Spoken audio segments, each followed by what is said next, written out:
you offer a solution with WAVES to calculate sustainability indicators for companies, right?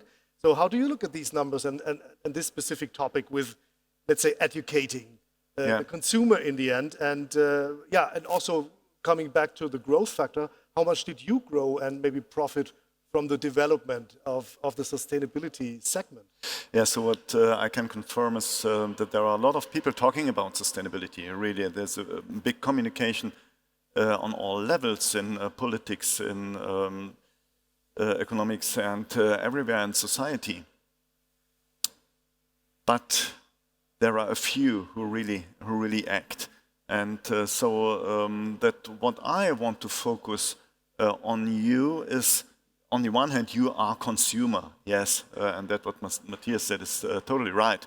But on the other hand, you are also a responsible acting manager expert in your company, and that is where we focus on. So to build up transparency in your daily work, and there is negative impacts on sustainability. And when we talk about sustainability, we need to look to the definition. It's the balance of ecological, social, but also economical aspects. So please consider that. And with our sustainability management platform is the idea really to build up reliable indicators based on the real data from, many of you are in e-commerce, so a lot of data are available, but we need to collect them and then calculate the indicators right, so that you as a responsible acting manager or expert, that you can decide, for example, where do I purchase all the materials, all the clothes, which kind of logistic service provider I use, where is the production side, and so on. This kind of transparency is necessary. Then a corporate, a company, could talk about sustainability. And the fashion industry is responsible for the production of up to 10% of the global carbon dioxide output, for example, and 300 million tons of plastic produced globally every year. I mean, that was communicated by the United Nations Environment Program. So just to be sure that this number is right, it's not from my end, right? So, I mean, regarding those numbers, you can really lose energy to work on that, because it's such a huge thing to cover or to turn around. If someone approaches you saying, "Hey, can you give us advice what we can do?" What is the first? What would you say? I mean, regarding these numbers, it's a long way to go, right? It's a long way to go, and different aspects you told already. So the biggest impact on climate change has the carbon emissions. So the first big thing is to use renewable energies. To go to your energy service provider and ask them for renewable energies. That's one big thing. The other big thing is look at your logistics. Now a T-shirt turns around the world 3 times before it comes here. So look also, especially in your position, look very, very close to the different logistic aspects. And not only talking about carbon footprints, it has obviously the biggest impact on climate change, but the other point is also water consumption. Could you imagine that for a T-shirt you need 2,700 liters of water? For jeans, 30,000 liters of water to produce it. Unbelievable figures.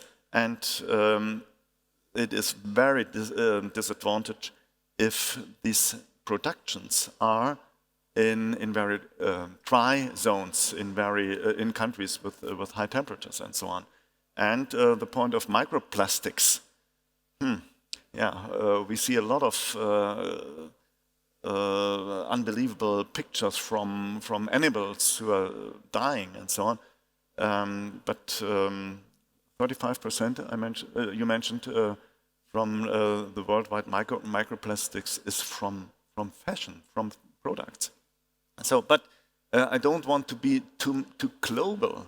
My ambition is really to focus on each of you, everybody of you. You can't wait to the others, so all the others, they need to change. You need to remember, if you point out with one finger to others, there are 3 others who are pointing to you.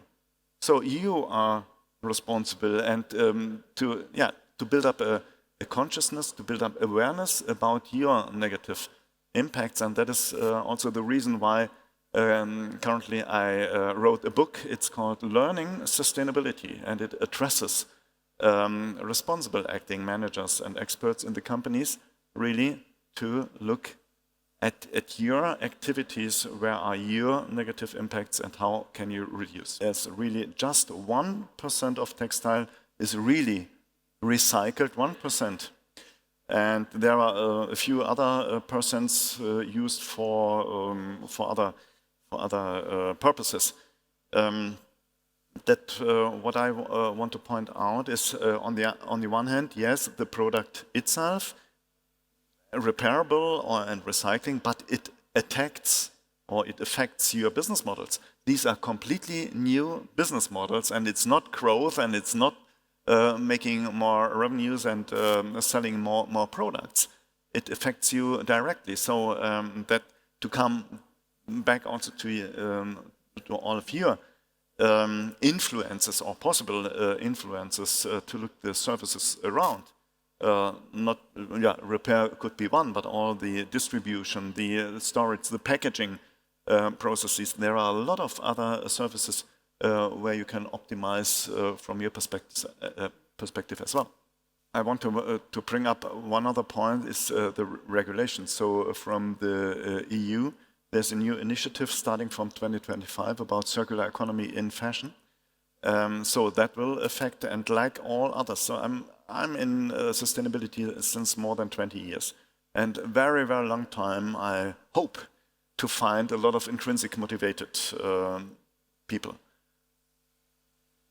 So obviously it's not that, and now we are at the point to need to handle regulations, and there are big regulations in place. So Matthias is talking about that. The one is called the CSRD, Corporate Sustainability Reporting Directive, currently affecting listed companies bigger than 500 employees. From 2025, all companies bigger than 250 employees. So maybe some of you will be affected to report about sustainability. It's not enough to talk about your financial figures, also about sustainability. The other one is the so-called EU taxonomy.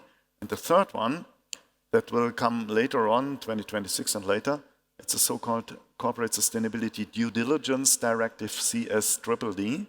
And there is the focus not only on your own company and your own activities, but also the entire supply chain.